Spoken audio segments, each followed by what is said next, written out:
everyone to another episode of the Guest List, and this time I have two guests on the guest list. I would say, well, can you introduce yourself? My name is Sebas Honing, better known as Sebas Honing, from Equesa, Mr. and Mrs. Honey and 5150. And I'm Petra Honing. I'm known from Equesa, Mr. and Mrs. Honey, and what else? The famous singing teacher from Roosendaal. That's it. Okay. Now, of course, the name gives it away a little bit. Yes, he's married. He is. How long? 6 years. No. Oh, 4 years. Almost 4 years. September, 4 years. We've been together for 6 years. Yep. I was going to ask, does it feel longer, but... Shorter and longer. Yeah. Really. Okay. It feels like I've known him forever and since yesterday. Yeah. Well said. The nice thing is you're both making music. How long are you making music? Together? No, or just... yourselves?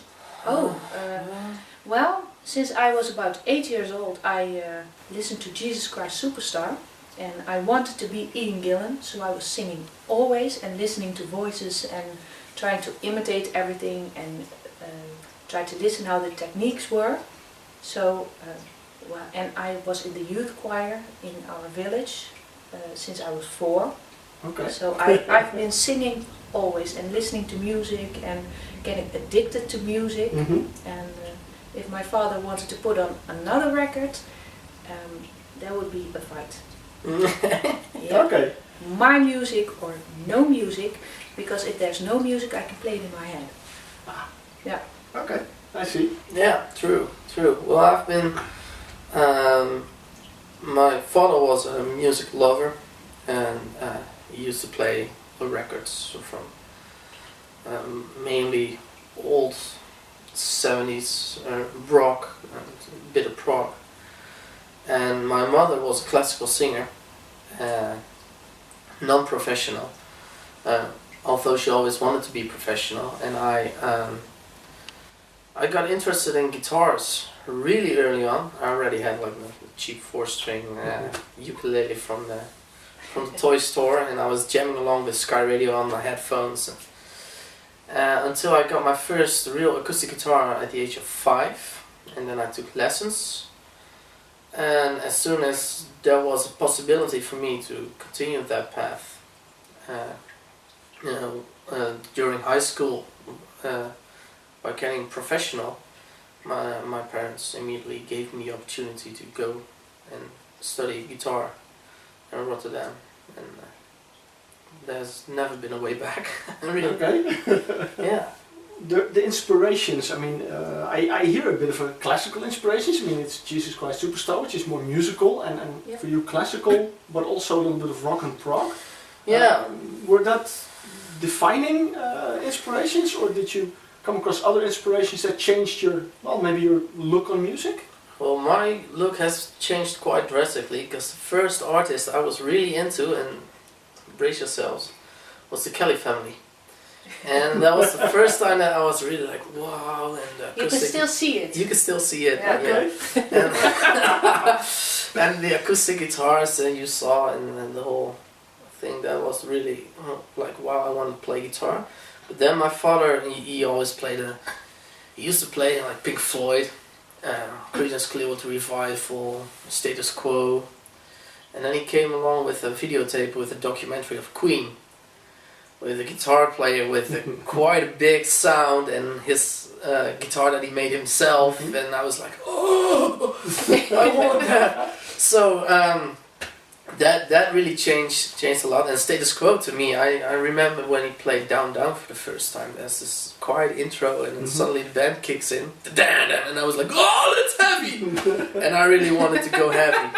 So from there on, I kind of continued my own path. I came across Metallica and Iron Maiden, and really went into the metal stuff. And during the new metal period, when bands like Limp Bizkit and Linkin Park came into the scene, I was actually quite into that. And it was only until I noticed that on high school, a few friends of mine were more into the technical stuff because I had a high school with all musicians. So Dream Theater was a band that was quite high up there because they were all skilled musicians. And through Dream Theater and Steve Vai and Satriani, I kind of got into the whole progressive scene and found out that the term progressive was something that was related to the music that I liked. And then I went back to Yes and Genesis and the more classical prog bands and modern too. And those have been the latest like big major influences in musical taste from my side. Yeah. I don't know about yours. What kind of music? Well, my dad also had a tape from Queen, the best of, and I think I ruined it by listening to it too much. Also my Jesus Christ Superstar tape, it's a shame I didn't keep it. I threw it away when it came out. Of course now I have the record. And it was always the rock voices, the male rock voices, except for Anneke van Giersbergen. Obviously, I'm compared to her quite a lot. She's, I think, my biggest influence. The mix of jazz and because her vocal lines are really jazzy. And apart from that, I never listen to jazz because it's not my style. I'm quite more a bit a metal girl. Yeah. And so the Gathering, the old Gathering, I really like that. And also everything Anneke was trying, was singing, I tried to do that with my voice, so I learned a lot from her. And I mentioned to someone in my past, when I was about 15 or 16, that in metal there was no need to sing right. It was all... So I got a record from Dream Theater, Images and Words, obviously. And I was sold. I think we have everything from Dream Theater at home. Yeah, double. Yep, because I had it, he had it, and we have quite a lot of Dream Theater. And when I was in one of my first bands, Metropolis, our guitar player liked Steve Vai. And we did a song, Still My Bleeding Heart, from the Devin Townsend record. And I really loved his voice, and well, it's always been the male rock voices, Iron Maiden, and big influences. I wanted to be Ian Gillan. Okay.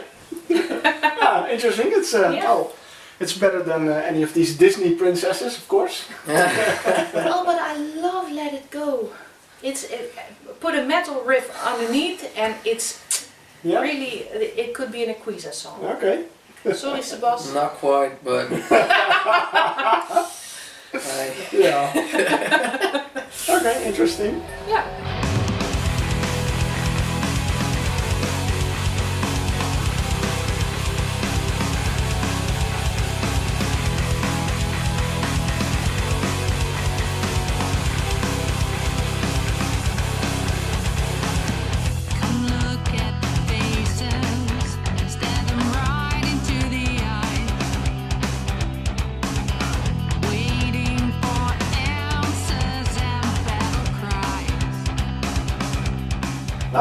At a certain point, your paths crossed. When was that? There was an Aryan fan meet in 2007, and I was on the Aryan forum, together with a couple of other Aryan forum dudes, and we got together.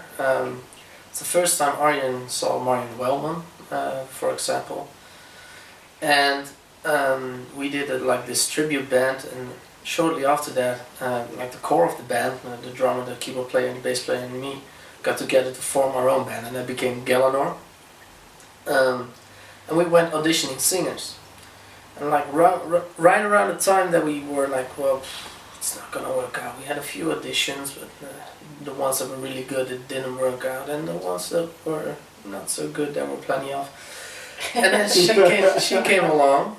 And well, that really was.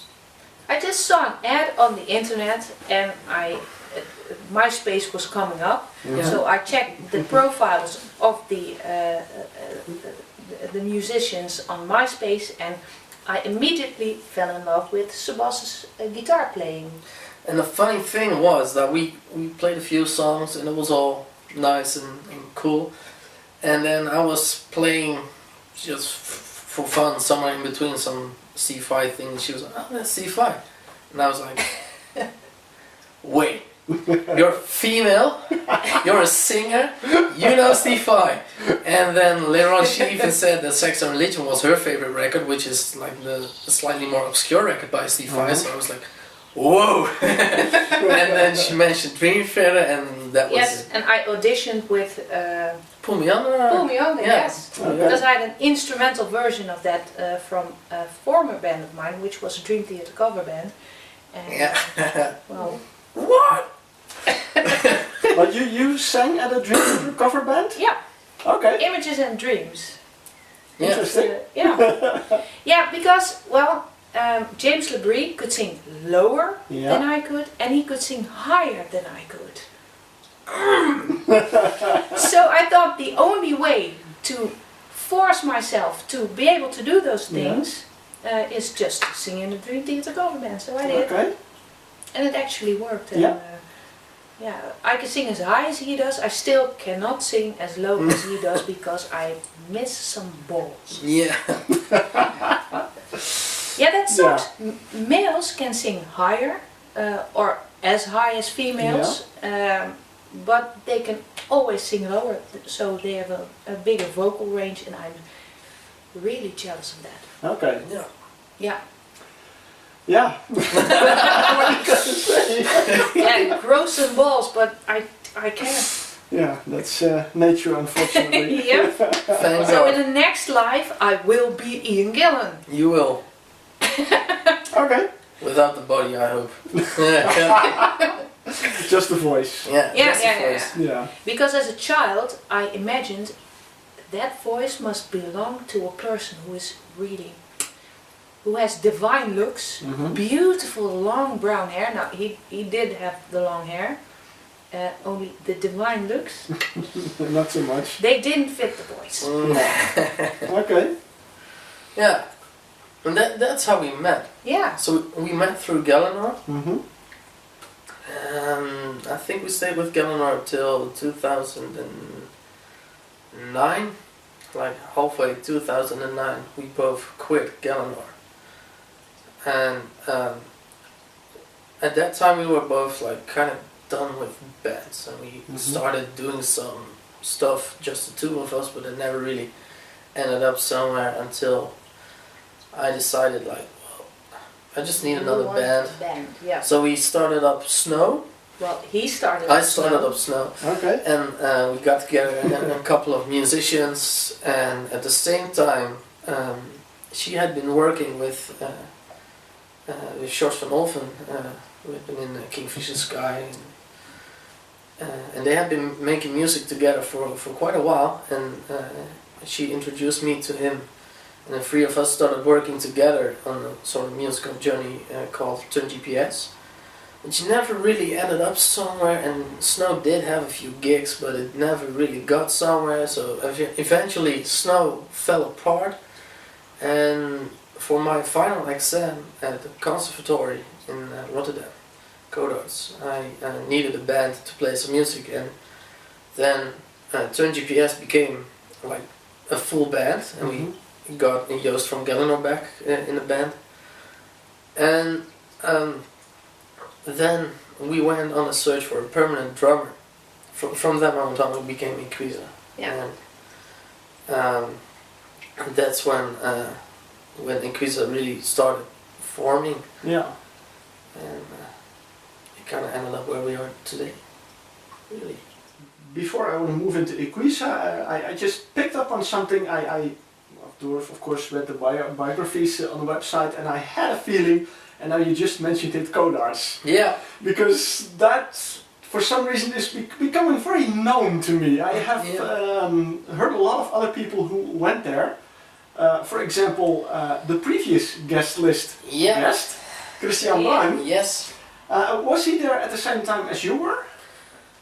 Yeah, he actually was. I had a band with a schoolmate of mine called DNA, which later on became Prosanity, and we were looking for a few guys to join, and he. I was still at the pre-course of the Conservatory, Yeah. and he was already at the Conservatory, and he was studying music production, I believe it was called back then, and he replied to an ad we placed, and we got together, and that's where we kind of gelled more because we knew the Codarts connection. Yeah. And eventually things started matching up quite a bit, because like the bass player of Sky Architect was in my class on Codarts. Same goes for the Tom, the singer and guitar player. We probably had a few guitar lessons together, and that, so it really became one big pot of musicians from Codarts. Yeah. Codarts was really, I kind of got there, I would say almost by accident, because I was quite an incredibly serious, heavily autistic kid, and I was really scared of high school, going to high school. I didn't want to go to high school. I was sure I was going to be bullied like hell. And I had only one skill, and that was playing guitar. And when we found out about the combination of the pre-course and the high school at Codarts, my parents signed me up for it, and that's how I got there. And then after the pre-course, after the high school part, I auditioned for the full Codarts Pop Academy course. And that's where I met most of the Codarts students. Or Adea and Sky Architect and stuff like that. Yeah. So that's a bond, yeah. Good advertisement for Codarts. Yeah. But you also went to a sort of conservatory? A real conservatory. Yes, I went to Tilburg. I don't know what it's called in English. In that time, het Brabants Conservatorium. Okay. It's now Fontes School of Music, I think. Okay. And, but I did a classical education there. Yeah. So I'm a classical singer. Okay. Yeah. Yeah. Which is not present on all of what you're doing right now, which is funny. Yeah, I've been in metal bands practically all the time. And not singing like Tyra. Not singing like Tyra. I've had one band where I sung like Tyra, but it was right after I had Pfeiffer. I don't know what it's in English, but I was tired all the time, and my teacher said, well, you can't sing in bands because it's bad for your voice, and you can only sing in a classical way because everything else is rubbish and it's ruining your voice, and blah blah blah blah. So I quit all bands, and after a month I wanted to quit school because singing, only classical singing, it's kind of fun to do, and it's kind of fun to know how to do it. And I really like Bach and Mahler, but there was no fun in singing anymore. Okay. So I decided to sneak behind my teacher's back and audition for 4 bands. And after 3 weeks and about 28 rehearsals in those 3 weeks, she said, "You're finally becoming who you were again." And I thought, well, haha. So classical singing is not the only way of singing, and I got my fun in singing back. Okay. And, well. But you still chose to do that, or what? Why did you choose that? I had a singing teacher, and she asked me, "What are you doing?" And I was going to be a school teacher, but a stage.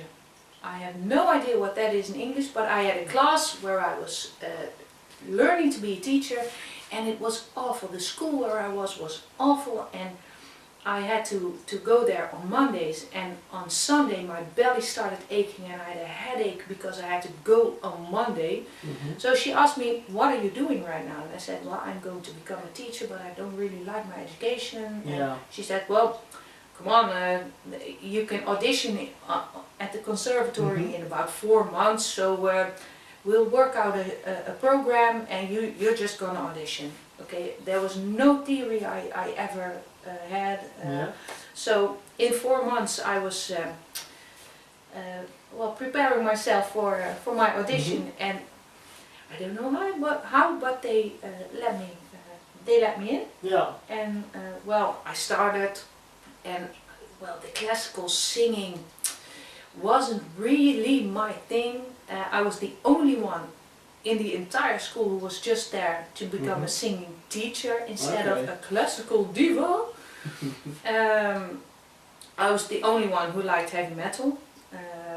And I looked around for other conservatories to change direction, but I really didn't like the atmosphere of Godards, and The Hague was too far away, and I kind of set it out.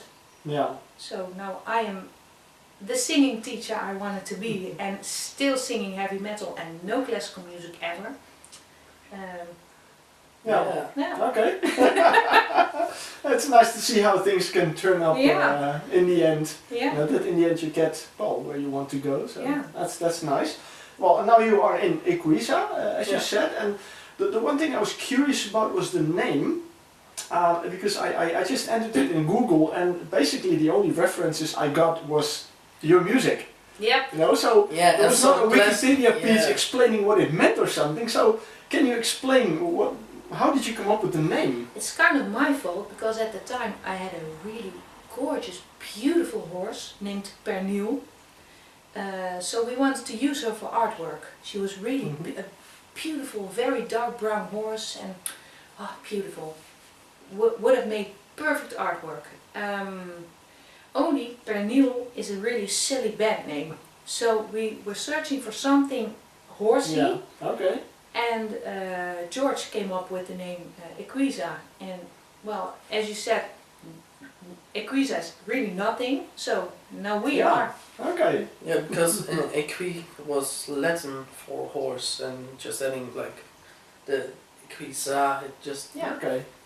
Gives a nice ring to it. Yeah, and it's great if you type it in Google, you only get our hits. Yeah. That's brilliant. That's something that I really wanted, and it's also I didn't want like the blah blah blah blah great giant name, No, it's short, it's sketchy, and everybody thinks, hey. So. And I always want the band name to be Petra's Haren, but they never want that. No, I'm sorry. No.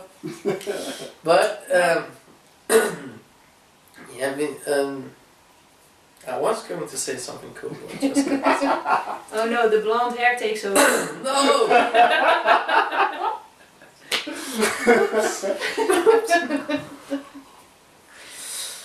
Yep.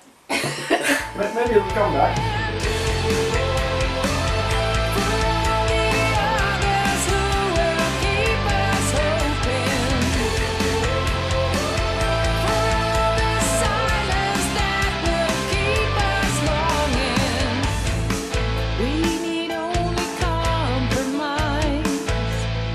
We've talked a lot about metal. Yeah. But still, I mean, I've listened to the album quite a bit, and there are definitely metal elements in, but it is not really heavy. Nope. Because I sing like a wimp. And it's from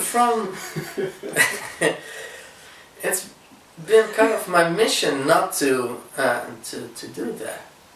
Metal albums are really like hard and tough, and I never was that much into metal. Like Metallica was the furthest I really got. And even then, from all the Metallica albums that I had, the one that I dug the most was the one with the symphony orchestra. Okay, excellent. Yes, so and my I found out that certain chord changes or uses of keys were like the thing that really got my attention. Yeah. And that was something that was really in the prog scene. So I already found out that that was my scene. I still like the drama and the punch you can deliver with using heavy guitars and drums.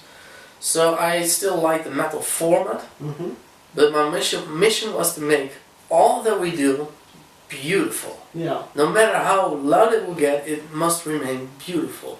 And it adds like this weird paradox, which gets interesting things.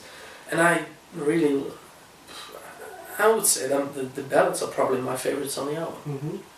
And not the heavy metal tracks. Yeah. Although they are nicer to play because you have something to work on. Yeah. Yeah, it's become like the mission because it's the passion that we all share in the whole band. That it's the paradox between nice and heavy. Yeah. That really works well in this case. I have to say, I was really surprised when I listened to the album. I had no idea what to expect, and when I got it, I just thought, I'm just going to listen to it, and that is something I think I've said it quite a lot of times. I can't mention it enough, but the title track still blows me away. That is by far my favorite track on the album. That really gives me goosebumps, and it's my favorite too. But the funny thing is, I started realizing that we know each other already for many years, maybe not realizing it. Probably. All the way back to the Aryan days. Aryan days even, wow. Yeah, because I have been heavily involved in Aryan in my past. Wow. Because from between 2000 and 2002, I've been the webmaster for the Aryan website. Oh really? I'm running the fan club, so... Oh, wow. Oh! Wow. So that's fun.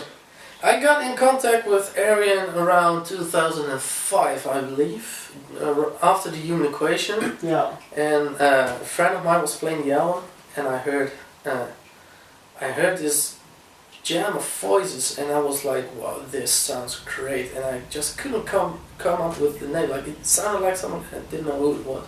Then later on I was like, that sounds like James LaRue. What is he doing on the same album as the other dude? And then I found out it was Devin Townsend. Yeah. And I never knew his solo work, only his Sex and Religion album with Fi. And then I was really interested in that album, so I got into the Human Equation, and I borrowed it and copied it. And don't tell Aryan. Sorry, Aryan. I'm really sorry. And from that point on, I also noticed Marcella Bovio was on the album. Yeah. And I was like, well, if she gets a chance to get on an album by Aryan, maybe I should jump on the bandwagon and get on the forum and start communicating with everything.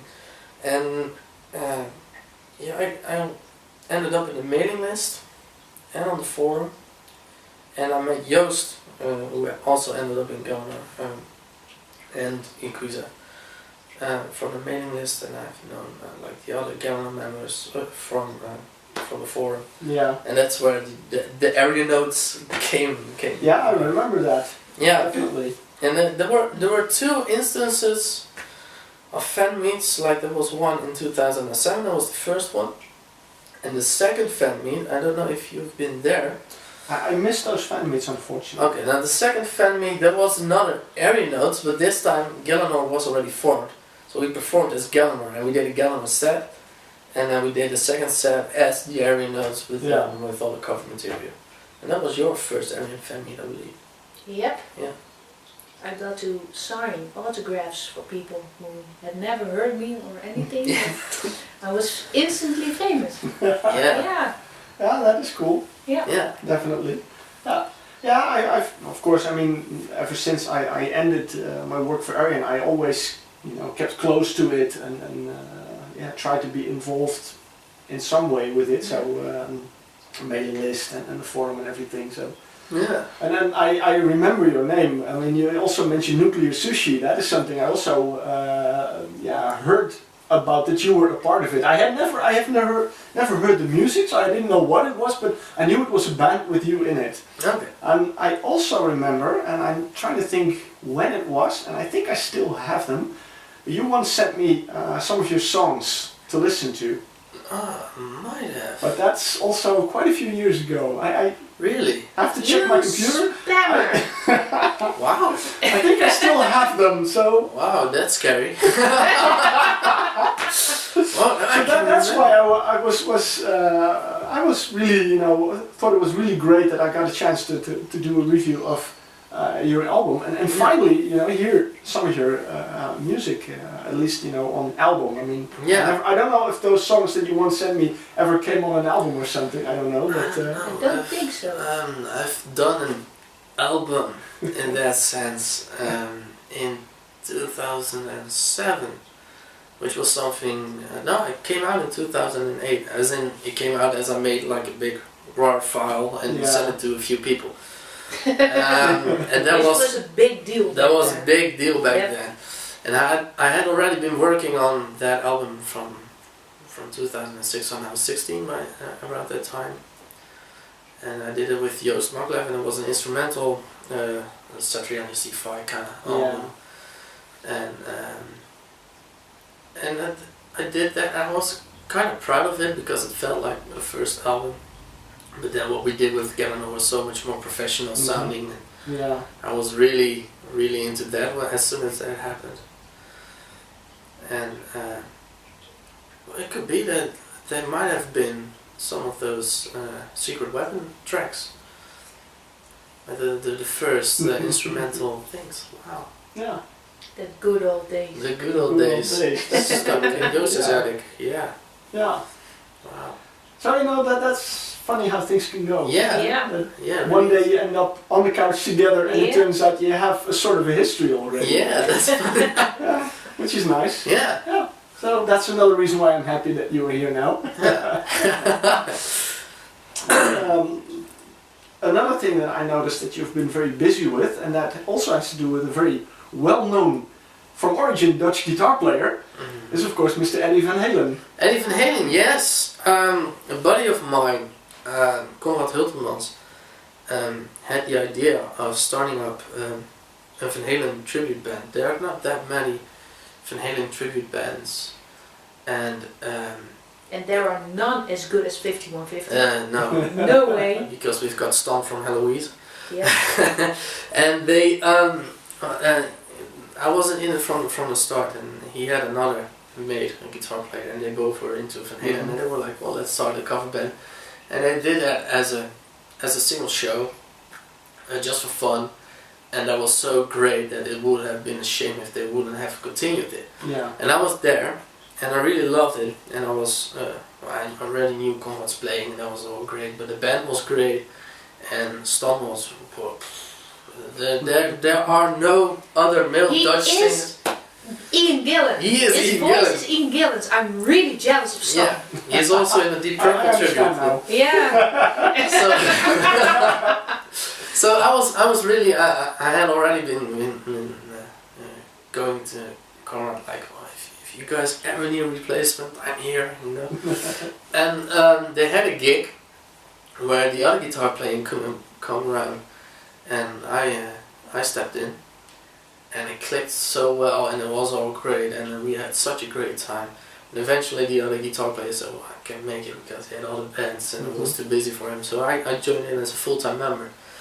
And to be honest, I never really listened or played that much Van Halen, because to me, at the time that I got to know Van Halen, I was more into the prog, and to me Van Halen was too bluesy and harmonically boring. Yeah. So I wasn't really into Van Halen, but then I was like, well, one of the guitar players that has always been praised by a lot of guys is Jimi Hendrix, and I can respect the dude a lot for what he has done in the guitar industry, but I hate his music.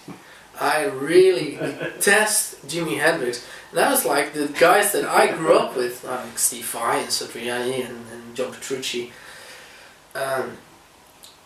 the whole shredding thing was really started by Eddie Van Halen, and in that sense, Eddie Van Halen is my Jimmy Page. So although I never he was my Jimi Hendrix. Yeah. Sorry. So I was like, well, although Van Halen isn't really that much my cup of tea, I should probably check it out just to get to the same roots as my heroes. And so I did, and I must admit that I quite enjoyed that. Getting the whole 5150 feeling. It's like diving in so deep in the guitar tones and the phrasing of the notes and the techniques. It's really inspiring as a guitar player, and working with Conrad, who's a great guitar player. It's kind of almost embarrassing and really pushing you to be as good, and it probably works the other way around too, so you are constantly fucking each other up. Going, I want to get better, So that's really cool. And it's a great time being in a band, and it's a lot of fun, and a lot of fun. Jumping around on the stage all the time. I can imagine that. I saw a clip from a performance where you did Eruption. Yeah. I remember the first time I heard Eruption was many years ago, in the days when the Dutch radio actually played good music. I was with a friend, and we were just about to leave, and the radio was on, and all of a sudden we heard this guitar violence coming, and we both, stopped and turned around. It's like, what is this? It turned out to be Eruption. It's like, wow. No, we loved it. So, but if I'm not mistaken, Eruption is just played by Eddie himself, and. When I saw the clip, you played together? Yeah. So it's a little bit of a different twist on it. That's the different twist. Working with, because the initial idea came from two guitar players, they already had the concept of, live there's never a second guitar player to fill in the rhythm parts when the lead guitar kicks in. Yeah. And there are actually quite a few songs where there's still rhythm guitar going on while the lead kicks in. So they could fill it up. And that would make Eruption quite a cool challenge. Because you get this battle, and it's kind of like the G3 tour with Satriani and Vai and stuff like that, but then in Van Halen. And I must say the scariest part in the whole 5150 set is always Eruption. Okay. To me, it's always Eruption. But the public always goes wild when they have played it. Yeah, it's really funny. It's so fun to play, really, and we joke around a lot, Conrad and I, and having fun, and you never know what's going to happen there. Like some of the licks that are so memorable, you just can't go around them. But all around it, we are just improvising our own Eruption. Yeah. And that's making up a lot of fun and getting a lot of spontaneous moments happening, and it's really a lot of fun.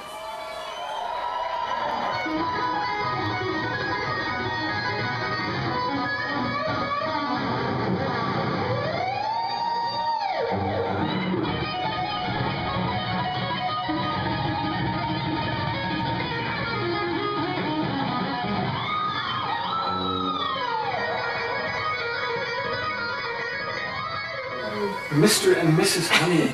Yeah, that's completely different. I really like that name. Yeah, it's our softer side. That started out as Mrs. Honey because I used to work with another guitarist, Huip van Keulen.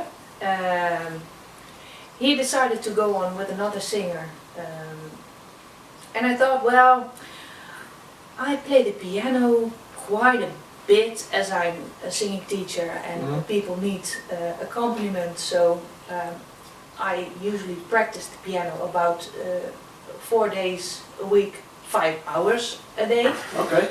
So I'm quite, I'm more skilled than I used to be, so I don't really need someone. So I started to write my own songs, and Sebas arranged them. Yeah. And it's like, well, I've got a song here, and then she played it in MIDI into Pro Tools, and then. Yeah. And he used the piano accompaniment and arranged it with more instruments, and it was really nice. And then with my big mouth, I got us some gigs. I got myself some gigs, but no electricity, so no piano available. Well, there's a guitarist. Honey, will you play with me? Yeah. And well, we decided that was so much fun, and everybody really liked it. So we joined, and it was really logical to become Mr. and Mrs. Honey. Yeah. So now we are That's Mrs. Honey. a more than double item. Yeah. Yeah. Okay. Yeah. And do you play a lot? Well, actually, Yes. because it wasn't really the intention to play that much live, we kind of just rolled into it, and as hard as it is for bands to get gigs, like it's quite tough. We just got one gig after the other without searching for them, and then we met a few people. Oh, can you come here? And oh yeah, whoa, like that, and it's great because it's in some sense it's incredibly easy. Yeah. Because all we're carrying is like a guitar stand and a guitar. Plus, we really know each other, so anything that goes wrong is nobody sees it goes wrong because we know each other so well. So it's always solved. Really natural. Yeah. Yeah. Yeah. And we also play some covers now because there are so many really nice songs. And well, he can always play anything after hearing it like once. Okay. So it's really easy, and we even have 2 weddings from strangers coming up who heard about us through other people and contacted us. So will you come play at our wedding? So it's really very lucrative too. Huh? It is. Yes. Yeah, we just found another way to make money. Yeah. Never a bad thing to make money in doing something that you like. Yeah. Absolutely. Yeah. Absolutely. So Because I mean, if I look at all the many things that you do, I am going to assume that you are full-time musicians. yeah, We are. We definitely are. That's It doesn't incredible. Yeah. seem to leave much room for a day job. No. No, well, the day job is making music with really cool people and seeing them grow through a school year and going from concert to concert with our students and just being part of someone's journey into becoming more him or herself in the musician that they are. Really, it's a joy. It's not work. No, I never imagined it to be so great because I went to study at Codex to become a guitar player. Not really knowing what I would do after I finished. But well, teaching was the most obvious thing to do, and I started teaching somewhere in Rotterdam at a music school. The thing is that when you're in a band, you always have other members with other visions and egos and things, and not always capable to really say what's on their mind. So there's always some kind of conflict, and there's a lot of psychological stuff going on. With teaching, most of the time, there's also psychological stuff going on because you have to find a way as a teacher to get your message across to the student, and nobody is the same. So you always have to find a new way to get it across in different styles, in different ages and stuff. But because people voluntarily go to you to get lessons, they're listening more. And so there's not the ego part, and the psychological stuff is still there, but it's more enjoyable, and it's like a true learning curve, not only for the students but for us too. I really became a better musician and a better human by teaching, because you really learn how you are. in that sense, and that's so enjoyable. I never really thought I would love it so much, but it's great. It's really, really fun. And how long are you teaching music? I'm a full-time music teacher since 2007, and in the about 5 years before that I was, I had more and more students. Mm-hmm. I even was a music teacher for a year and a half at a high school, Yeah. which was a school for farming. So my first lesson I asked, well, who listens to music? Well, I can't listen to music when I'm on the tractor. Okay, well, my dad says I don't have to pay any attention because the music's really not important when you're going to be a farmer. Yeah. Okay. So that was really a lot of fun because I sang a lot in my lessons, Yeah. and when it was the afternoon break, you could hear people sing the song I sang. Okay. So I won. Yeah. No, that was really a lot of fun. Only me and bosses, that really doesn't work. And the politics that go on in schools, it's ugh. Yeah. I hate it. And also at the music schools where I taught, Yeah. I can't deal with politics, so I started my own music school, and it, as for now, it works. So you're your own boss then. I'm my own Yeah. boss. So when you look in the mirror, how do you feel? Well, when I look in the mirror, I see the boss of a different tune. Yes. Okay. That's okay. So how long, because you already mentioned it, a different tune, that's the name of the school. And how long was it since you started that? I think officially in 2007 or when did we met? Well, we met in 2008, and that's when we got together, and I believe that I became a part of a different tune around 2009 or something like that. Yes, a different tune was already a different tune then, Yeah. for about I think 5 to 8 years. I don't really remember, but we made it official as a full-time job when he joined as a guitar teacher. Yeah. Yeah. So And then it really became lucrative because. well, then it became the only thing for our income. And we became great competitors for other local schools in offering both vocal lessons and guitar lessons. When you can follow both courses, so you can become like a singer-songwriter if you want. And and we were like the only private music school doing that around that time. Yeah. So the only competition we really had was the big music school with all the politics involved. Yeah. And as the crisis, the financial crisis hit, a lot of those music schools were run by funds from the government and stuff, and they were all cut off. And we never used those funds, so we were already quite a steady music school when that happened. And now all the bigger schools are slowly collapsing.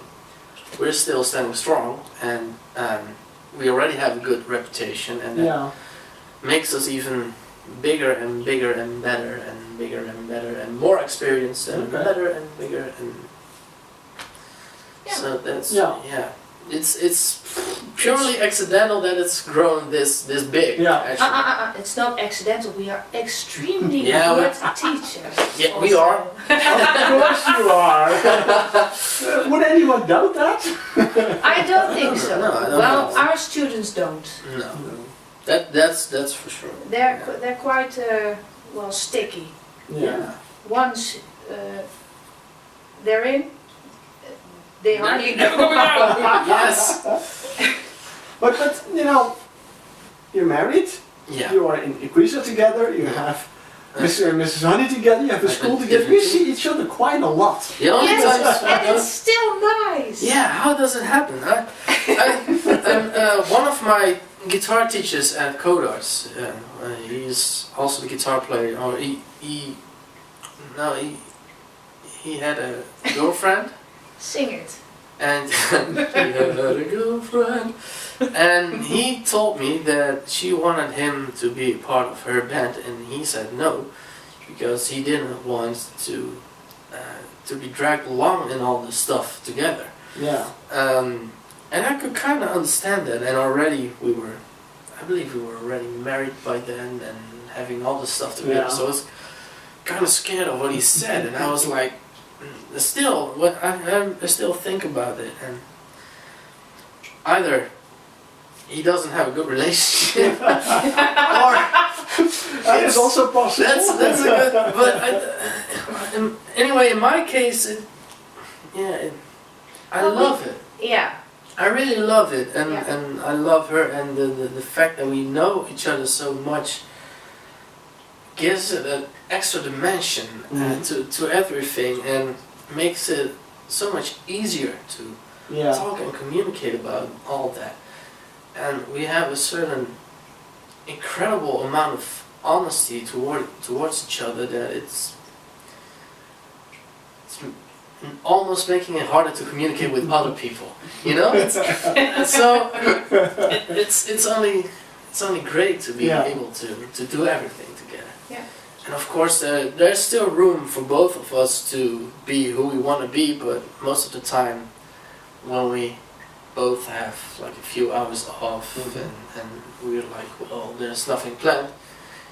We still do something together. Yeah, we have it together, always. Yeah. So, Yeah. no Borman there. Okay. Well, that's good to hear, of course. Yeah. But still, you found some time to do something on your own. Yeah. A solo album. Well, I believe this is the 6th time in this interview we've mentioned Chris or something. Probably, but... Too much. Listen up. Chris Bruin. He's been a buddy of mine since the DNA and Personality days. And I believe 2013 was his mental year where he released like 4 albums in a row and stuff like that. Yeah. And I was filling in with Adea, as Wabe wasn't available for a gig. So I stepped in, and he was already talking about the Black Codex concept and how he was killing himself with the whole idea and was working ahead because he was scared he would get ill and stuff. And I was like, I really write a lot of music. I write a lot of music, and I write a lot of music fast, to the point that it's almost scary for the other members of Equesa to bring input because I'm too fast. It's insane. It's the amount of music he writes is insane. So I always think, I really like the concept album ideas, like the big stories spread over a whole album, and it's not always easy for Petra to write within stories with such a big concept, you know, for such a long span, like a whole album. And I really like the idea. Because of her, my singing got quite a bit better, and I always liked the idea of multi-instrumentalists like Mike Oldfield and Arjen Lucassen and guys like that. So it was like a very natural move for me to just make solo music. But I never really released anything of that, because the problem when you're not only your own composer and songwriter and performer, but also your own mixer and master, your music is never finished. Because you're mixing this one song and then it's, oh, this one is great, and you wake up the next morning and think, the lead guitar needs just to be like 1 dB harder or something like that. Yeah. And it's never ever finished, and you really have to get yourself to some deadlines, because it's never finished. And Chris got all that music out, and I was like, well, with the amount that I'm writing, I can do the same. Why aren't I doing it? So I was really pushed to do it because of him. Not that he like literally said like, oh, you should do it, but I really got inspired. So the whole Songs of Seas and Oceans album was already finished, more or less. So was From Middle to East, and it was nearing. It was like 2 weeks before the 1st of January of 2014. So I said to myself, I want to have those albums recorded, mixed, mastered by the end of the year. Yeah. And I kind of did. Kind of revised small bits months after, I admit. And then I was like, well, this is great. I wanted to have artwork, and we were so pleased by the artwork of Bas Honing for Strange Release by Equesa. And I contacted him to do the artwork. And I was like, I can do a simple internet release where I just put it on Bandcamp or something like that and spread it around via Facebook. But I really like a physical CD. Yeah. And with Equesa we've been in contact with Vrije Music, but unfortunately that just didn't work out. Yeah. But we still kind of remain in contact, and as this was really progressive and conceptual, he was kind of into it. And he said, well, let's release this monster. And now finally, there is an official CD out there. And wow. That's the one. That's the one. I hope it's good enough to see on the camera that it opens up. And you can change it around. Yeah, one side is upside down. Because this is actually a double album. It's kind of a double album, because both albums were finished. I went to him and said, well, I want to do like a double album, and it would be cool to do a double album because both albums are finished, so it can be released. He had the idea to split the release up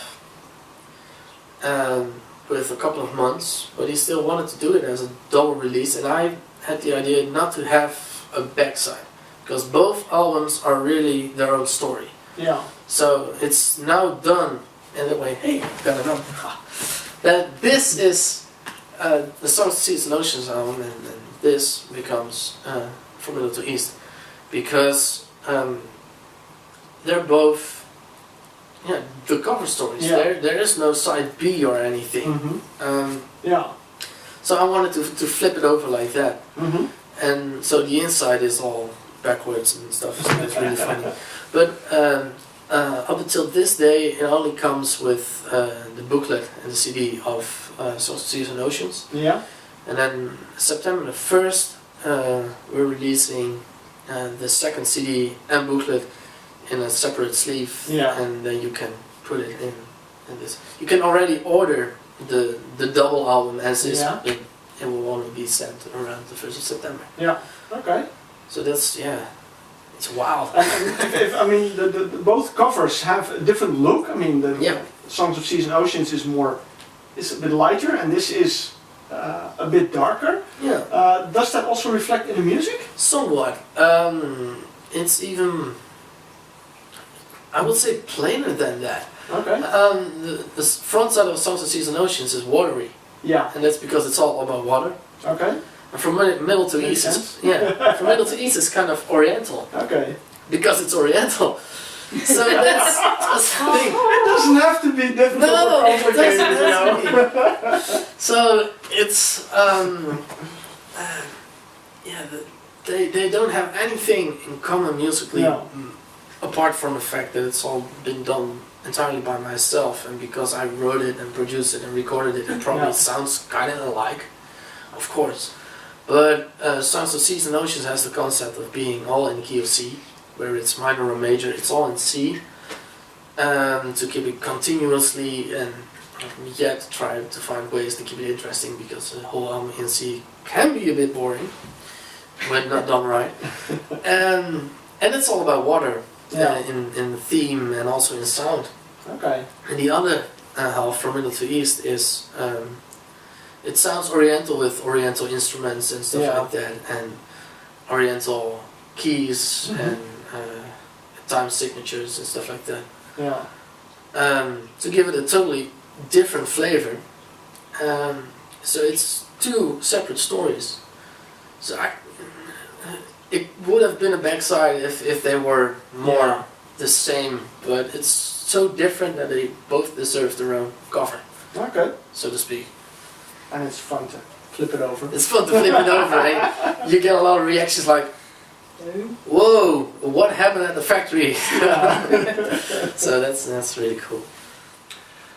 Now the big question is, what about you? Are you planning a solo album as well, or Absolutely not. no? No, no, No. desire to do that? No. I write music because feelings Mm-hmm. and emotions and things that I go through in life need a way out, Yeah. and it comes when it comes, and I write it for myself, and it's really an amazing thing that when I write something, people like it, and Mhm. people are touched by it, Yeah. and people like my voice, because you get a voice when you're born, and you have to sing with the voice that you get, and I can't make myself Ian Gillan. So, you know, Yeah. it's really amazing that people like my voice Yeah. and like the things that I write and the things that I have to say in the music that I write, Mhm. and that's great. But he wants to be rich and famous. I have absolutely no intention of being famous, or I want to get out what's inside, Yeah. and that's my motivation. The same goes for me actually, and the only difference is that I'm writing so much, Yeah. and But to you make it, also really want recognition for what you do. I have yeah, that's no true. desire for Yeah, and then like the money couldn't care less, but fame will be kind of nice, but that's more the recognition part. But Mr. and Mrs. Honey is more or less her solo project. As it started as her solo Yeah. project, because that's the only project where really she wrote all the music. Mhm. All I did was arrange it Yeah. and record it and mix it and master it. But the true music, Mm-hmm. that's her. Okay. So in that sense, that's her solo work, and you are even already working on a few songs, but and that's Yeah. certainly at a different basis of what I'm working on, because although the second album needs to be out, I'm already ahead of 3 albums. So there will be a lot You more. see, again, it's about him. So So- I'll just stand in his shadow and be a good wife and carry his baby And and collect And collect the money, the money because you pay off. when he becomes rich and famous. oh yeah, Yeah, because you Yeah, pay we thought about horses and that. stuff. yeah. Okay, he can be rich and famous. Buy his record. That one. This one. Yes, and the other side too, Oh, and the other please. side. Yeah. The other side. You get a discount if you buy them both. Buy my record, support her. Yeah. Okay. Yeah. That's one way to put it. Yeah. Wow, something about honesty and stuff. That's just very honest. Yeah. Maybe too honest. Maybe. No. Okay. No, it's a lot of fun to hear that you both have a lot of passion for the music, which is, I think it's really cool, and I think that is something that reflects in the music. I mean, if you're really passionate about it, people hear that when they listen to the music. I mean, I had it with other musicians that I talked to and found they were really passionate, and then when I listen to the music, you really feel that passion come out, Yeah. which is really amazing. Yeah. I had the same, I mean, I did an interview with another Dutch band called Kowai Yeah. recently, and I saw them perform, and I already had the album, I loved the album very much, and then I saw them perform, and especially the singer, the emotions that I found on the music were really, you know, they really came out from the performance, which I think is really great, and yeah, I think I have the same with Strange Release, you know, I really pick up a lot of it, and then when I finally get the chance to talk to you, then I understand a lot of the emotions that are in the album that come from the passion that you have, so I think that's really amazing. Now I hope I'm allowed to mention that, but I think you have another passion coming up as well. The one here. Yep. Yeah, Yeah, yeah. A baby honey.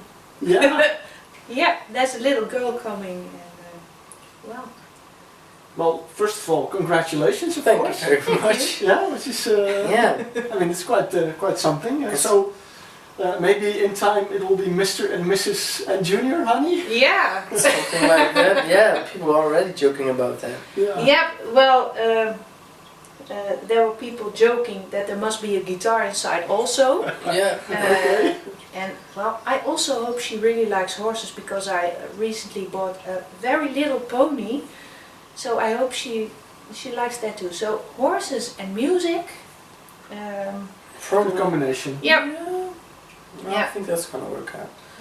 She's probably going to listen to free jazz. Just to rebel against her parents. Yeah. Yeah. Or Franske Bauer or Rob de Nijs or...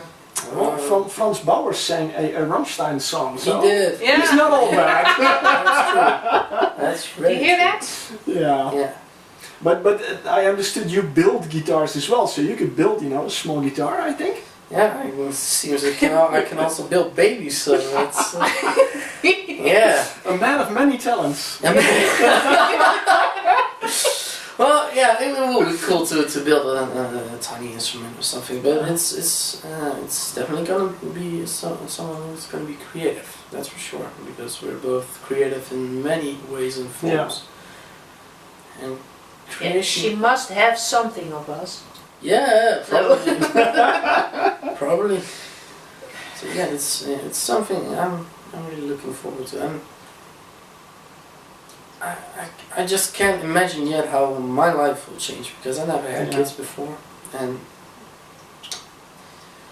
yeah, that's gonna be something big. And already it has like such a giant impact on me, Yeah. just in the psychological field of not knowing what's coming up. So it's gonna be a really interesting time and probably inspiration for Like 50 another albums. 6 albums, yes.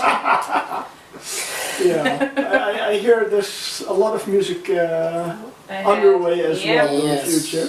There is. And well, hopefully, of course, a more Equesa, because I really hope that's not the last album Oh, you'll make. no. There's a new album somewhat on the way, Yeah. but we're taking our time with it. Yeah. Yep, and we're figuring out how to be different from this one, yet still Equesa. Mhm. But Yeah. just to develop ourselves and Mhm. how do you say that? Yeah, we'll see where we end up. Like we're Yeah. trying a lot of things, so we're experimenting Yeah. with a lot of things. And also in a way that we've been writing. A Strange Release was mostly written at home, which again ended up with more of my tracks and less of the others. And this time I really personally want the others to be more involved Yeah. because they're great songwriters, and it's kind of sad that they've been overshadowed in this album. So it's gonna be probably, well, it's gonna sound different in that aspect. Yeah. Anyway, but because we are still with the same guys, it's gonna sound like Equesa anyway. So I'm really curious in how it's going to turn out. Yeah. So Yeah, me too. Me too. yeah. Okay. Well, I really want to thank you for coming here. Well, Oh, you very are nice very chat. welcome and thank you very much back. Yeah. And well, I wish you all the best and a lot of happiness Yeah. and good luck with the baby With coming. baby honey. Yes.